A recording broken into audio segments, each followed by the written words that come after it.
για σένα όταν γεννήθηκα οι δάσκαλοι μου και προσπαθούσαν να σε βάλουν στο κεφάλι μου. Μου παν για σένα γονείς, μου πάνε συγγενείς, πως ήσουν λέει όμορφη όσο κάνεις. Και μου παν σε είδαν ντυμένη στο άσπρο και το μπλε, να χθήνες ένα ποζάριστικος μου τα τελειέ. Σε είπαν πατρίδα, εγώ όμως δεν σε είδα. Έχω δει όμως τα παιδιά σου να σφάζονται στην κερκίδα. Ναι, σε είδαν λέει κορίτσι απ' την τυφλίδα που ήρθε στην Αθήνα για βίζιτες και για ελπίδα. Πως το 40 λέει σκοτώθηκε στην άμυνα, μα εσύ ήσουν πληγμένη μέσα στο Σάμινα. Μου παν σε είδανε με μάστιγες στην πλάτη, γυρίζοντας απ' τη Μακρόνισσο τον Αϊστράτη.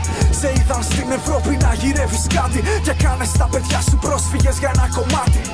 Ήσουν να λέει Παναγιά αλλά και σκάτι, σε είδα να κλωτσάς στο κεφάλι ενός αντάρτη. Κάποιοι σε θέλουν όρθια και άλλοι χάμω, η χώρα αυτή σκοτώθηκε ένα πρωί στο γράμμο. Ναι, ναι, ναι. Αυτή η πατρίδα που μου δείξαν λέει πέθανε, με τις γυναίκες του Ζαλόκου όταν πέφτανε.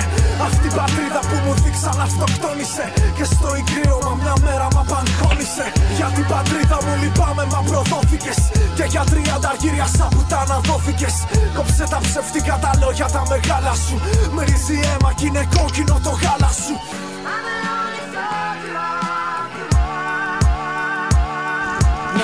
Σε είδα να βουτάς μια μέρα μες στην Άβυσσο, να με εκβιάζεις με κόλαση και παράδεισο. Σε είδα να κυλιέσαι μες στη σκόνη και της λάσπας, είδα και τα παιδιά σου να χτυπάνε μετανάστες. Κάποιοι παρχάθηκε στο Μόναχο για πάντα και άλλοι στην Αστόρια είδα να